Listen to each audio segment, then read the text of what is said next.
رب اشرح لي صدري ويسر لي أمري واحلل عقدة من لساني يفقه قولي رب اشرح لي صدري ويسر لي أمري.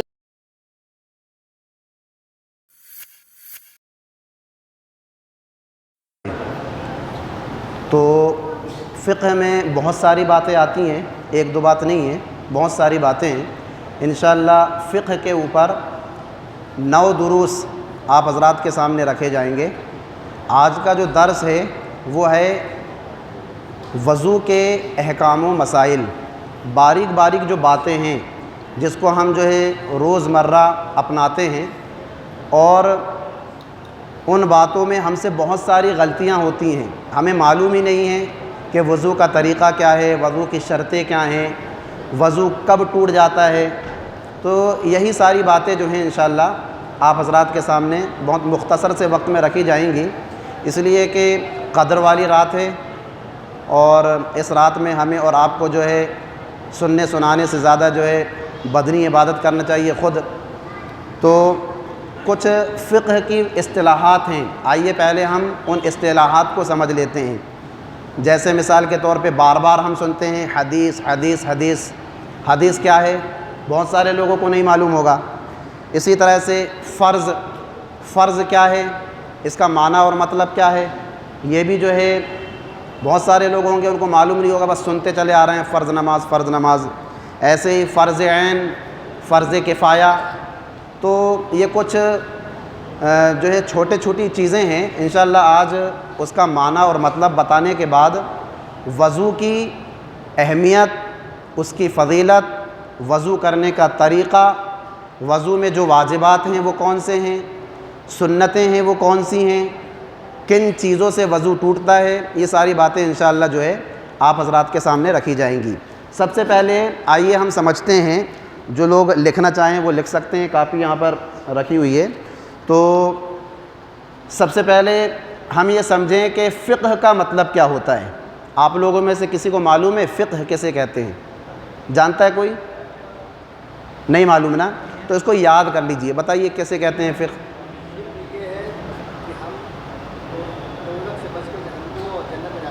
نہیں نہیں، دیکھیے فقہ کے ایک لغوی معنی ہے اور دوسرا اصطلاحی معنی ہے. تو فقہ اردو میں اس طرح سے لکھا جاتا ہے، یہ فا قاف ہا، فقہ. اس کا لغوی معنی ہے سمجھ بوجھ. کیا ہے؟ سمجھ بوجھ، یہ اس کا لغوی معنی ہے، سمجھ بوجھ فقہ کا. اور اس کی اصطلاحی تعریف کیا ہے؟ تفصیلی دلائل کے ساتھ، تفصیلی دلائل کے ساتھ شرعی احکام معلوم کرنے کو، یعنی کہ کسی بھی ایک حکم کو جاننے کے لیے تفصیلی دلائل کا ہونا ضروری ہے، تو اس کو فقہ کہا جاتا ہے. یہ اس کی اصطلاحی تعریف ہے، اس کو یاد کر لیجئے. فقہ کی اصطلاحی تعریف کیا ہے؟ تفصیلی دلائل، یعنی بہت سارے دلائل کے ساتھ، یعنی دلائل میں وضاحت ہو. تو تفصیلی دلائل کے ساتھ شرعی احکام. شرعی احکام کسے کہتے ہیں؟ نماز ہے، روزہ ہے، حج ہے، زکوٰۃ ہے، ان سب چیز کو کیا بولتے ہیں؟ شرعی احکام. تو شرعی احکام معلوم کرنے کو کیا کہا جاتا ہے؟ فقہ کہا جاتا ہے. اس کی ایک لغوی تعریف لغت میں دیکھا جائے گا تو سمجھ بوجھ، اور اس کی اصطلاحی تعریف جو عام طور سے جو ہے کی جاتی ہے تو تفصیلی دلائل کے ساتھ شرعی احکام معلوم کرنے کو فقہ کہتے ہیں. ٹھیک ہے، تو یہ فقہ کا معنی ہو گیا. اب آئیے حدیث کسے کہتے ہیں؟ کوئی بتائے گا حدیث کا معنی اور مطلب کیا ہے؟ کسی کو معلوم ہے؟ الحمدللہ ہم سب اہل حدیث ہیں، ہے نا؟ تو حدیث کسے کہتے ہیں؟ ہاں ہاں ہاں جی جی، چلیے تقریباً الحمدللہ صحیح کہے. تو حدیث کو مختصر طور پہ ایسے سمجھ لیں کہ قول، فعل اور تقریر. یہ حدیث اس طرح سے لکھا جاتا ہے اردو میں، ہا دال یا فا، حدیث. تو قول، فعل اور تقریر. اب یہ حدیث سے زیادہ مشکل لگ رہا ہے، قول فعل اور تقریر، یہ اور کیا ہو گیا بھائی، حدیث سے زیادہ تو یہ ٹف ہو گیا۔ تو قول کہتے ہیں اللہ کے نبی کی کہی ہوئی بات، ٹھیک ہے، یہ قول ہو گیا۔ فعل کہتے ہیں جو اللہ کے نبی جناب محمد اکرم صلی اللہ علیہ وسلم نے کیا ہے نا، قول کہتے ہیں جو کہا، اور فعل کہتے ہیں جو کیا، اور تقریر اللہ کے نبی جناب محمد اکرم صلی اللہ علیہ وسلم نے صحابہ کرام کو کچھ کرتے ہوئے دیکھا اور انہیں روکا نہیں، ہے نا، جیسے بھائی نے تعریف کی ہے کہ صحابہ کرام کو کرتے ہوئے دیکھا اور انہیں روکا نہیں، یعنی یہ بھی جائز ہے، اس کو تقریر کہتے ہیں۔ تو یہ حدیث کا معنی ہوا، ہم اہل حدیث ہیں تو یہ معنی ہمیں یاد رکھنا چاہیے، اللہ کے نبی کا قول، اللہ کے نبی کا فعل، اور اللہ کے نبی کی تقریر، تو اس کو کیا بولا جاتا ہے، حدیث۔ اللہ کے نبی نے جو کہا ہے وہ، اللہ کے نبی نے جو کیا ہے وہ، اور اللہ کے نبی نے کسی صحابی کو کرتے ہوئے دیکھا اور اس کو روکا نہیں، تو اس کو حدیث کہا جاتا ہے۔ حدیث کا ایک اور نام ہے، کیا ہے نام؟ حدیث کا ایک اور نام ہے، وہ ہے سنت، ٹھیک ہے۔ تو حدیث اور سنت یہ ایک ہی چیز ہے۔ تو یہ ہو گیا۔ اب فرض، یہ اصطلاحات ہیں یہ فقہ کی، یہ ہمیں یاد رکھنا چاہیے۔ یہ سب چیزیں اگر ہم یاد رکھیں گے اور کسی سے گفتگو کریں گے، کسی سے بات کریں گے، تو انشاءاللہ جو ہے اس کا بڑا اثر ہوگا سامنے والے پر۔ فرض کہتے ہیں اللہ رب العالمین اور محمد اکرم صلی اللہ علیہ وسلم نے جس کام کو لازمی طور پر کرنے کا حکم دیا اور اسے کرنے پر ثواب کے بارے میں بتایا کہ ایسا کرو گے تو ثواب ملے گا، اور چھوڑنے پر گناہ بتایا کہ چھوڑو گے تو گناہ پڑے گا، تو اس کو فرض کہا جاتا ہے۔ مثال کے طور پہ نماز، اسی طرح سے روزہ ہے، تو یہ کیا ہے، یہ فرض ہے۔ اللہ کے نبی نے کہا اور اللہ تعالیٰ نے کہا اس کو کرنا ہے، کرو گے تو ثواب ملے گا اور نہیں کرو گے تو گناہ پڑے گا، تو یہ ہو گیا کیا ہے، فرض۔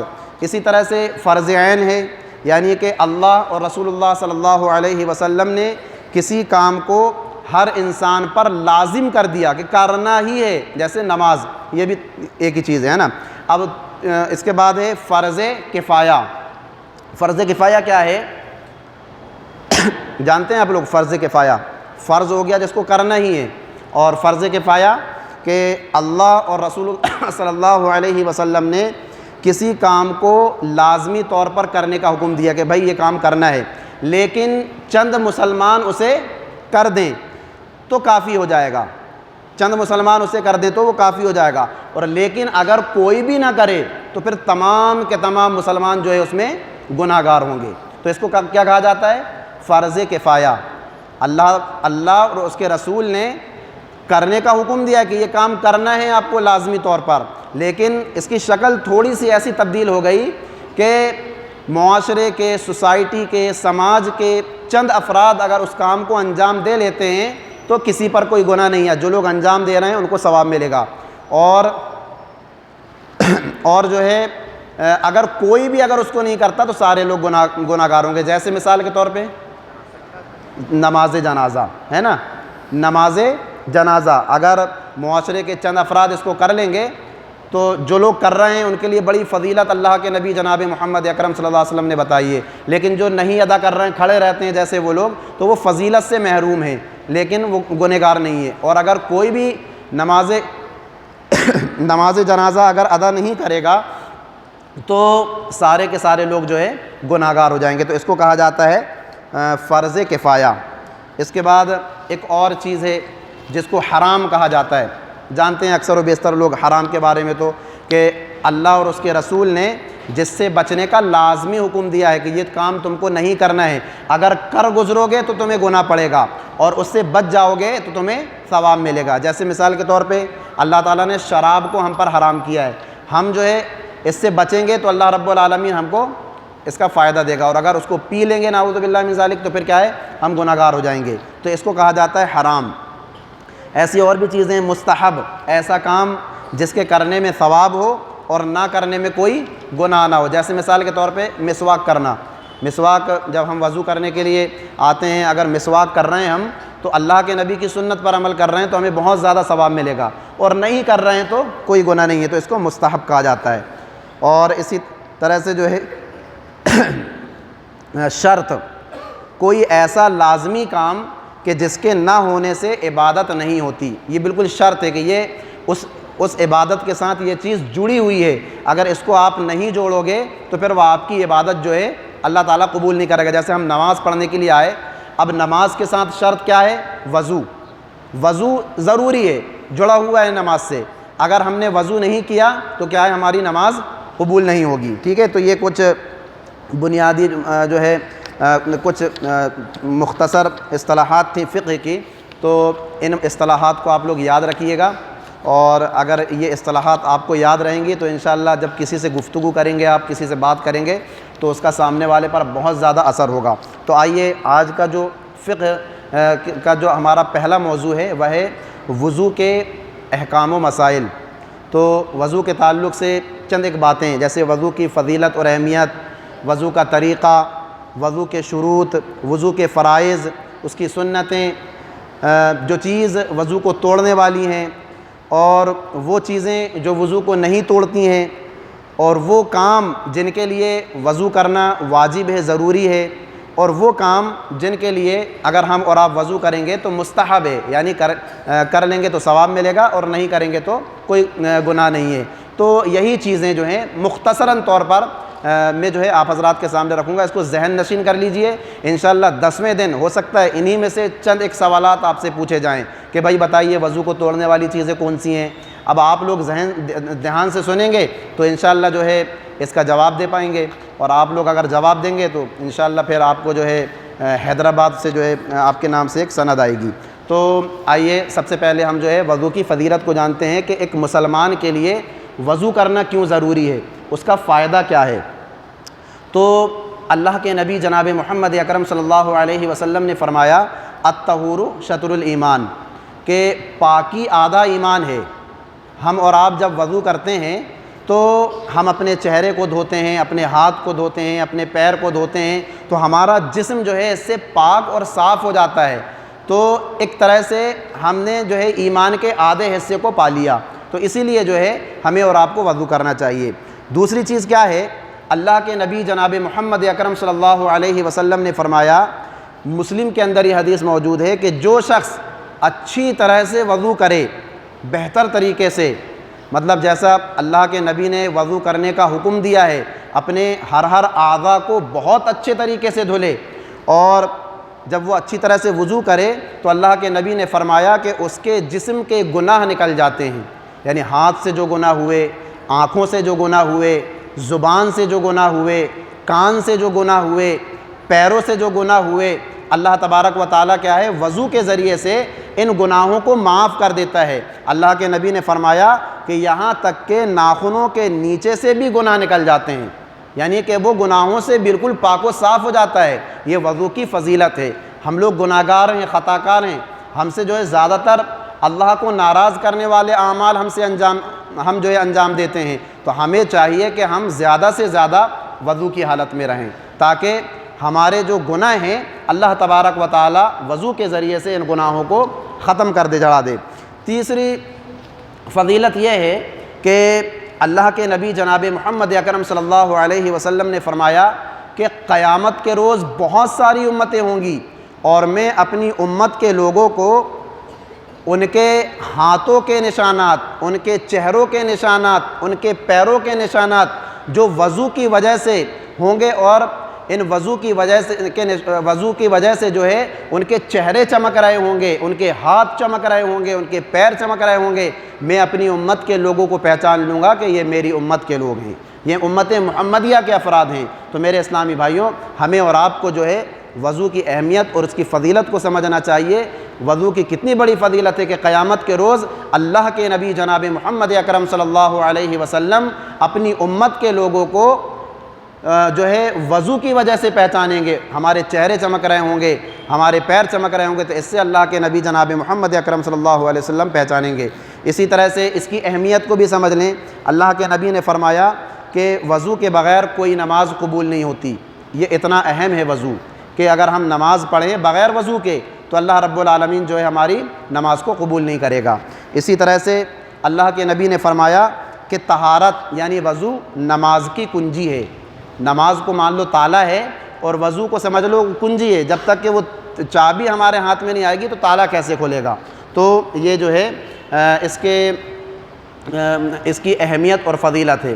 اب آئیے، وضو جب اتنا اہم اور ضروری ہے تو ایک مسلمان کو وضو کیسے کرنا چاہیے، کس طرح سے اس کو جو ہے وضو کرنا چاہیے؟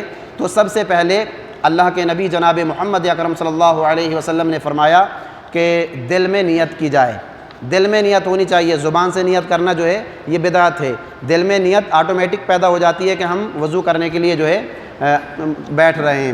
وضو کرنے کی نیت کی جائے اور بسم اللہ کہہ کر وضو کو شروع کیا جائے، یہ سب سے پہلی چیز۔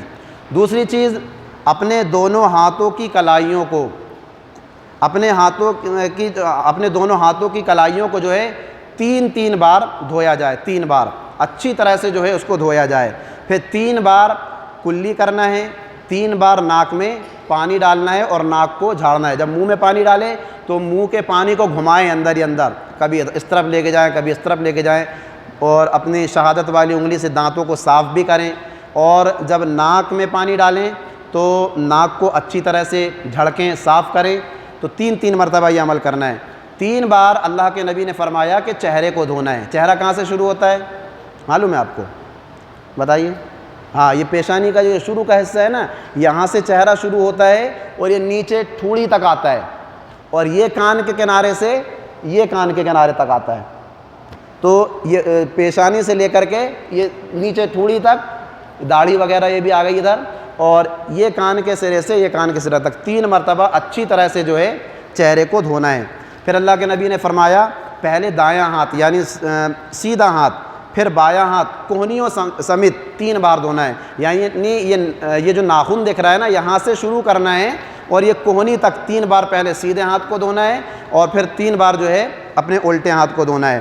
پھر 1 بار پورے سر کا مسح کرنا ہے، پھر دونوں کان کا 1 بار مسح کرنا ہے، یعنی 1 بار پانی لے لیے ہاتھ میں، اور اس کے بعد یہ پیشانی کے سے شروع کیے اور یہ پیچھے یہاں تک آ گئے گردن تک، اور پھر واپس جہاں سے شروع کیے تھے وہاں تک آ جائیں۔ اور یہی طریقہ عورتوں کا بھی ہے کہ پیشانی سے کے شروع سے کریں اور گردن تک آئیں، اور گردن سے پھر واپس چلے جائیں۔ کمر تک جو چوٹی ہے وہاں تک بالوں کو گیلا کرنے کی یا بالوں پہ مسح کرنے کی ضرورت نہیں ہے، گردن تک آنا ہے اور اس کے بعد پھر واپس جو ہے چلے جانا ہے۔ پھر اسی جیسے 1 بار پانی جو لیے سر کا مسح ہو گیا، پھر شہادت والی انگلیوں کو کانوں کے اندر ڈال لینا ہے۔ کانوں کے اندر کی جتنی بھی لکیریں ہیں وہ شہادت والی انگلی سے جو ہے اندر کا مسح ہو جائے گا، اور انگوٹھے سے کان کے پیچھے کے حصے کا مسح ہو جائے گا۔ تو یہ اللہ کے نبی کی حدیث ہے۔ اس کے بعد اللہ کے نبی نے فرمایا کہ پہلے دایاں پیر اور پھر بایاں پیر ٹخنوں سمیت ٹخنوں تک دھونا ہے، پہلے سیدھا پیر اور پھر اس کے بعد جو ہے الٹا پیر 3 بار۔ اللہ کے نبی نے جو ہے حدیث میں یہ فرمایا ہے کہ 1 بار چاہو تو 1 بار، یہ 3 بار دہرانے والے عمل 1 بار 2 بار 3 بار تک جو ہے کیے جا سکتے ہیں۔ جب وضو ہو گیا تو وضو کے بعد کی جو دعا ہے بڑی آسان دعا ہے۔ دوسرا کلمہ شہادت جسے کہتے ہیں، اشہد ان لا الہ الا اللہ وحدہ لا شریک لہ واشہد ان محمدا عبدہ ورسولہ، اس دعا کو پڑھ لیں۔ یہ دعا مسلم اور احمد کے اندر موجود ہے۔ اس دعا کو پڑھنے کے بعد ایک اور دعا ہے جو ترمذی کے اندر موجود ہے، اللہم اجعلنی من التوابین واجعلنی من المتطہرین، اس کو بھی چاہیں تو آپ پڑھ سکتے ہیں۔ اشہد ان لا الہ الا اللہ وحدہ لا شریک لہ واشہد ان محمدا عبدہ ورسولہ، اس کو آپ نے پڑھ لیے اور وضو کے بعد کی جو دعا ہے اس کو پڑھ لیے تو اس کا فائدہ کیا ملے گا آپ کو؟ وضو تو ہو گیا، اب دعا پڑھ لی آپ نے، تو کسی کو معلوم ہے اس کا فائدہ کیا ہے؟ نہیں معلوم نا؟ وضو کے بعد کی دعا کی بہت بڑی فضیلت ہے۔ اللہ کے نبی جناب محمد اکرم صلی اللہ علیہ وسلم نے فرمایا کہ جو بھی شخص وضو کرنے کے بعد اس کے بعد پڑھی جانے والی دعا کو پڑھتا ہے تو جب وہ قیامت کے روز اللہ کے پاس جائے گا تو اللہ رب العالمین جنت کے 8 دروازوں کو اس کے لیے کھول دے گا تاکہ وہ جنت کے جس دروازے سے جنت میں داخل ہونا چاہے ہو جائے۔ یہ اس کی فضیلت ہے۔ وضو کے بعد چھینک آ نہیں رہی ہے، چھینک آتے آتے رک رہی ہے، ہاں نہیں تو یہ جو ہے اس کی فضیلت ہے وضو کے بعد پڑھی جانے والی دعا کی، تو اس کی پابندی کیجئے گا، اس کو چھوڑیے گا مت، اس کی بہت بڑی فضیلت ہے اور اس کا فائدہ جو ہے قیامت کے روز انشاءاللہ ہمیں اور آپ کو نظر آئے گا۔ جنت کے 8 دروازے کھول دیے جائیں گے اور کہا جائے گا جو دروازہ آپ کو پسند آ رہا ہے اس دروازے سے آپ جو ہے جنت میں داخل ہو جائیے۔ تو یہ جو ہے وضو کا طریقہ ہے۔ اب آئیے وضو کی شرط کیا ہے، اس کے کچھ شروط ہیں، اس کے بغیر جو ہے شرط کا مطلب کیا ہے، کوئی ایسا لازمی کام جس کے نہ ہونے سے عبادت ہی نہیں ہوتی ہے نا، تو اس کے کچھ شروط ہیں، تو یہ شروط بھی ہمیں یاد رکھنا چاہیے۔ اللہ کے نبی جناب محمد اکرم صلی اللہ علیہ وسلم کی حدیث سے یہ شروط لیے گئے ہیں۔ سب سے پہلی چیز تو یہ ایمان کا ہونا ضروری ہے نا، ایک کافر اگر وضو کرے تو اس کا وضو ناقابل قبول ہے۔ دوسری چیز یہ تمیز کا ہونا، یعنی چھوٹے بچے دیکھیں آپ نے، چھوٹے بچے کہیں بھی الٹا سیدھا وضو کر رہے ہیں، تمیز نہیں ہے، تو تمیز کا ہونا بھی ضروری ہے۔ تیسری چیز دل میں وضو کی نیت ہونا ضروری ہے، بغیر نیت کے اگر ہم وضو کرنے بیٹھ جائیں تو ہمارا وضو نہیں ہوگا۔ انما الاعمال بالنیات، اعمال کا دار و مدار نیت پر ہے۔ اور چوتھی چیز، جس پانی سے ہم وضو کر رہے ہیں اس پانی کو دیکھ لیں کہ وہ پانی پاک ہے یا نہیں، پانی کا پاک ہونا ضروری ہے۔ پاک اگر پانی نہیں ہے تو ہمارا وضو نہیں ہوگا۔ تو پاک پانی، مثلا بارش کا پانی، چشمے کا پانی، کنویں کا پانی، سمندر کا پانی، تو ہمیں جو ہے پانی کو دیکھنا ہوگا کہ پانی پاک ہے یا نہیں۔ اور گندا پانی، مثلا جس میں گندگی گرنے کی وجہ سے پانی کا رنگ یا بو یا مزہ بدل جائے تو وہ گندا پانی ہے، تو ہمیں اور آپ کو جو ہے پاک پانی سے وضو کرنا ہے۔ اور اس کے بعد جو ہے جو چیز اعضائے وضو کو بھیگنے سے روکتی ہو اس کو دور کرنا ہے اپنے آپ سے، مثلا موم وغیرہ اگر ہمارے ہاتھ میں لگی ہوئی ہے، جسم میں، چہرے میں لگی ہوئی ہے، اس کے اوپر اگر ہم وضو کریں گے تو ہمارا وضو نہیں ہوگا۔ اسی طرح سے نیل پالش ہے نا، پینٹ، تیل، یہ ساری چیزیں جو ہمارے جسم میں، ہاتھ میں، پیر میں لگی ہوئی ہے اور اس کے اوپر اگر ہم وضو کر رہے ہیں تو یہ ہمارے جسم تک کے جو ہے پانی نہیں پہنچ رہا ہے تو ہمارا وضو جو ہے نہیں ہوگا، تو یہ شرط ہے۔ اسی طرح سے بسم اللہ کا پڑھنا، بسم اللہ پڑھنا ضروری ہے، اختلاف ہے اس میں، لیکن بسم اللہ پڑھا جائے۔ اگر کوئی شخص اگر بسم اللہ پڑھنا بھول گیا اور اسے دوران وضو ہی اگر یاد آ رہا ہے کہ ارے میں نے تو بسم اللہ نہیں پڑھا، تو وہ بیچ میں بھی بسم اللہ پڑھ سکتا ہے، لیکن بسم اللہ پڑھنا ہے، تو یہ شرط ہیں۔ اس کے بعد جو ہے وضو کی سنتیں، وضو کی جو سنتیں ہیں، اور سنت کی تعریف کیا ہے کہ ایسا کام جس کے کرنے میں ثواب ہو اور نہ کرنے میں کوئی گناہ نہ ہو، ہے نا، ایسا کام جس کے کرنے میں ثواب ہو اور نہ کرنے میں کوئی گناہ نہ ہو۔ تو وضو کی کچھ جو ہے سنتیں ہیں، یہ سنتیں یاد رکھ لیجئے۔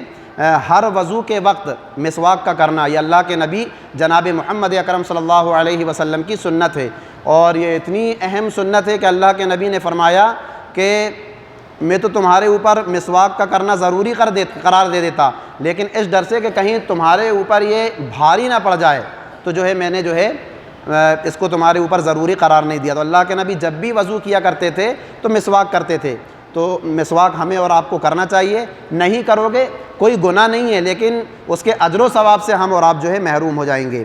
اسی طرح سے مبالغے سے ناک میں پانی چڑھانا، روزے کی حالت میں اللہ کے نبی جناب محمد اکرم صلی اللہ علیہ وسلم نے مبالغے کے ساتھ پانی چڑھانے سے منع کیا ہے، لیکن عام حالات میں جو ہے اچھی کھینچ کر کے جو ہے ناک میں پانی چڑھانا چاہیے۔ اسی طرح سے اعضائے وضو کو ایک ایک، دو دو یا تین تین مرتبہ دھونا، تو یہ بھی جو ہے اللہ کے نبی کی سنت ہے۔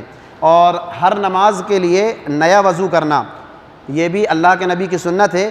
ایک وضو سے بھی کئی نمازیں پڑھی جا سکتی ہیں۔ اور وضو کے بعد مسنون دعا کا پڑھنا، جو دعا ابھی میں نے آپ کو بتایا، یہ دعا اگر آپ نہیں بھی پڑھیں گے تو آپ کا وضو ہو جائے گا، لیکن پڑھ لیں گے تو اس کے اجر و ثواب، اس کا اجر و ثواب آپ کو مل جائے گا۔ اب آئیے نواقض وضو، وضو کو توڑنے والی چیزیں کون کون سی ہیں، اب یہ بھی ہم جان لیں۔ وضو کو لکھ لیجیے اگر آپ لوگ لکھنا چاہیں تو وضو کو توڑنے والی کچھ چیزیں اللہ کے نبی جناب محمد اکرم صلی اللہ علیہ وسلم نے بتائی ہیں۔ سبیلین، یعنی کہ پیشاب یا پاخانہ کے راستے سے کسی بھی چیز کا خارج ہونا، ہے نا، تو پیشاب یا پاخانے کے راستے سے کوئی بھی چیز اگر نکل جاتی ہے، حتیٰ کہ خون بھی اگر نکل جاتا ہے تو وضو ٹوٹ جائے گا، ہے نا، تو یہ سب سے پہلی چیز ہوئی۔ دوسری چیز گہری نیند کا سو جانا، یعنی کہ ہم لیٹ گئے اور خراٹے چالو ہو گئے، کوئی ہوش و حواس نہیں ہے، تو ایسی نیند پہ جو ہے وضو ٹوٹ جاتا ہے۔ لیکن اگر اونگ آتی ہے، اونگ بیٹھے بیٹھے اونگ رہے ہیں تو اس میں وضو نہیں ٹوٹتا۔ گہری نیند کا جو ہے ہونا ہے۔ اسی طرح سے بے ہوش ہو جانا، بے ہوشی آ گئی، چکر کھا کے ہم گر گئے تو اس سے بھی جو ہے وضو ٹوٹ جاتا ہے۔ اور شرمگاہ کو کپڑے کے بغیر ہاتھ سے چھو لینا، بغیر کپڑے کے جو ہے اگر ہم اپنی شرمگاہ کو چھو لیتے ہیں تو اس سے بھی جو ہے وضو ٹوٹ جاتا ہے۔ اور پانچویں چیز ہے اونٹ کا گوشت کھانا، اس سے بھی جو ہے وضو ٹوٹ جاتا ہے۔ تو یہ پانچ چیزیں ہیں، یہ پانچ چیزیں جو ہیں آپ لوگ اچھی طرح سے ذہن نشین کر لیں۔ یہ چیزیں اگر آپ کے ساتھ ہوتی ہیں تو آپ کو جو ہے وضو کرنا پڑے گا نماز پڑھنے کے لیے یا دیگر عبادت کرنے کے لیے۔ اسی طرح سے وہ چیزیں کہ جن کے کرنے سے وضو نہیں ٹوٹتا، لوگ کہتے ہیں ٹوٹ جاتا ہے، لیکن حقیقت میں جو ہے اللہ کے نبی کی حدیث سے جو ہے اس کا پتہ چلتا ہے وضو نہیں ٹوٹتا۔ یہی جو پہلے کی چیزیں ہیں وہ بتائی گئی ہیں جن سے وضو ٹوٹتا ہے۔ تو جن سے وضو نہیں ٹوٹتا وہ ہے آگ پر پکی ہوئی چیز کا کھانا۔ آپ آگ پر پکی ہوئی چیز کھائیں گے، گوشت وغیرہ پکا کر کھائیں گے اونٹ کے گوشت کو چھوڑ کر کے، تو آپ کا وضو نہیں ٹوٹے گا۔ بہت سارے لوگ کہتے ہیں ٹوٹ جائے گا، تو لیکن یہ غلط بات ہے۔ ابو داؤد کی حدیث ہے اور اس میں اس بات کی وضاحت موجود ہے کہ آگ میں پکی ہوئی چیز سے جو ہے اگر ہم اور آپ کھائیں گے تو ہمارا وضو نہیں ٹوٹے گا۔ الٹی اگر ہمیں ہو گئی تو الٹی سے بھی وضو نہیں ٹوٹتا۔ ناک سے اگر خون نکل گیا تو اس سے بھی وضو نہیں ٹوٹتا۔ سبیلین کے علاوہ یعنی پیشاب اور پاخانے کے راستے کے علاوہ کسی بھی حصے سے خون یا پیپ کا نکل جانا، اس سے بھی وضو نہیں ٹوٹتا۔ تو ان حالات میں وضو نہیں ٹوٹتا، لیکن اگر آپ اطمینان قلب کے لیے اگر وضو کر لیں تو بہتر ہے، اس میں کوئی برائی نہیں ہے نا۔ اب ایک پوائنٹ اور ہے، وہ ہے وہ افعال کہ جن کے لیے وضو کرنا واجب ہے، ضروری ہے۔ آپ کو ان کام کے کرنے سے پہلے وضو کرنا پڑے گا۔ سب سے پہلا عمل ہے نماز، بغیر وضو کے نماز قبول نہیں ہوتی، تو اس کے لیے آپ کو جو ہے وضو کرنا پڑے گا۔ دوسرا عمل ہے بیت اللہ کا طواف کرنا۔ جب بیت اللہ، اللہ کرے ہم سب جو ہے بیت اللہ کا اللہ تعالیٰ ہمیں جو ہے طواف نصیب کرے، تو جب بیت اللہ کا طواف کرنے کے لیے نکلیں تو اس کے لیے وضو شرط ہے، ضروری ہے۔ اور تیسری چیز ہے قرآن پکڑنے کے لیے، اس میں اختلاف ہے، لیکن بہتر چیز یہ ہے کہ جب بھی آپ قرآن پکڑیں تو پکڑنے سے پہلے وضو کر لیں۔ تو یہ تین چیزیں ہیں تو جن کے لیے وضو کرنا واجب اور ضروری ہے، اس کو یاد رکھیے گا، ہے نا۔ اور ہے وہ افعال جن کے لیے وضو کرنا مستحب ہے، یعنی کہ آپ کر لیں گے تو آپ کو ثواب ملے گا، اور نہیں کریں گے تو کوئی گناہ نہیں ہے، کوئی حرج نہیں ہے۔ جیسے آپ ذکر و اذکار کرنے کے لیے بیٹھے ہیں، وضو کر لیے، ثواب ہے۔ اسی طرح جب بھی وضو ٹوٹ جائے اسی وقت وضو کر لیے، یعنی آپ یہ چاہتے ہیں کہ ہم ہمیشہ وضو کی حالت میں رہیں، یہ اچھا عمل ہے۔ غسل جنابت سے پہلے جو ہے، جیسے رات میں میاں بیوی نے ہم بستری کیے، اب وہ سو گئے تو سونے سے پہلے جو ہے وہ وضو کر کے سو جائیں، تو یہ مستحب عمل ہے، اچھا عمل ہے، ایسا کرنا چاہیے۔ رات میں سونے سے پہلے اللہ کے نبی کا معمول تھا، آپ صلی اللہ علیہ وسلم وضو کر کے سویا کرتے تھے، تو ہم اور آپ رات میں سونے سے پہلے وضو کر کے سوئیں گے تو ہمیں ثواب ملے گا، نہیں کریں گے کوئی حرج نہیں ہے۔ اسی طرح سے میت کو کاندھا دے کر جب ہم جاتے ہیں، تو کاندھا دے کر جب جاتے ہیں اور میت کو دفن کر کے واپس آتے ہیں تو وضو کرنا مستحب ہے، وضو کرنا چاہیے۔ اور جو لوگ میت کو غسل دیتے ہیں تو ان کے لیے غسل کرنا مستحب ہے، اور جو لوگ کاندھا دے کر جاتے ہیں تو ان کے لیے واپس آنے کے بعد وضو کرنا مستحب ہے۔ اسی طرح سے الٹی جب آ جاتی ہے تو الٹی ہو جانے کے بعد وضو کرنا مستحب ہے، ضروری نہیں ہے، مستحب ہے نا۔ کر لیں آپ تو اچھی بات ہے، منہ صاف ہو جائے گا آپ کا۔ اور اس کے بعد آخری بات جو نوٹ کی ہے کہ ہمارے معاشرے میں بہت سارے مسلمان بھائی ایسے ہیں وضو کے دوران ایسا عمل انجام دیتے ہیں، ایسا کام کرتے ہیں جو اللہ کے نبی جناب محمد اکرم صلی اللہ علیہ وسلم سے ثابت نہیں ہے، جس کو ہم سادے اور صاف زبان میں کہیں کہ وہ بدعت ہے، نئی چیز ہے۔ تو سب سے پہلی چیز ہے یہ ہے کہ وضو سے پہلے زبان سے نیت کرنا کہ میں وضو کرنے کی نیت کرتا ہوں، تو یہ بدعت ہے۔ اسی طرح سے ہر عضو کو دھلتے وقت دعا پڑھنا، کلی کر رہے ہیں تو دعا پڑھ رہے ہیں، ناک میں پانی ڈال رہے ہیں تو دعا پڑھ رہے ہیں، چہرہ دھو رہے ہیں تو دعا پڑھ رہے ہیں، ہاتھ دھو رہے ہیں تو دعا پڑھ رہے ہیں، تو یہ بھی بدعت ہے، دین میں نئی چیز ہے۔ اسی طرح سے بہت سارے لوگ ہیں دوران وضو کلمہ شہادت یا لا الہ الا اللہ محمد رسول اللہ یہ بھی پڑھتے ہیں، یہ بھی بدعت ہے۔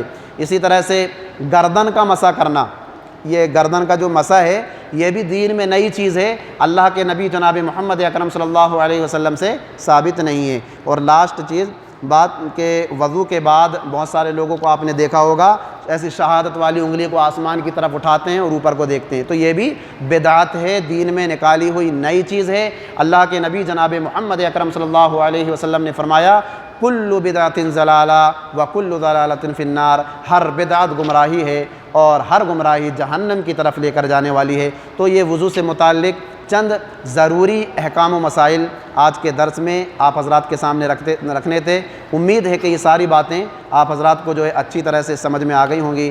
اللہ تبارک و تعالیٰ سے دعا ہے الہ العالمین ہم تمام کے تمام مسلمانوں کو پیارے نبی جناب محمد اکرم صلی اللہ علیہ وسلم کے بتائے ہوئے طریقے پر عمل کرنے کی توفیق عطا فرما۔ اب اس کے بعد جو ہے جناب سہیل صاحب عمری جو ہیں یہ عقیدے سے متعلق چند ایک اہم اور ضروری باتیں آپ حضرات کو بتائیں گے۔ آپ سے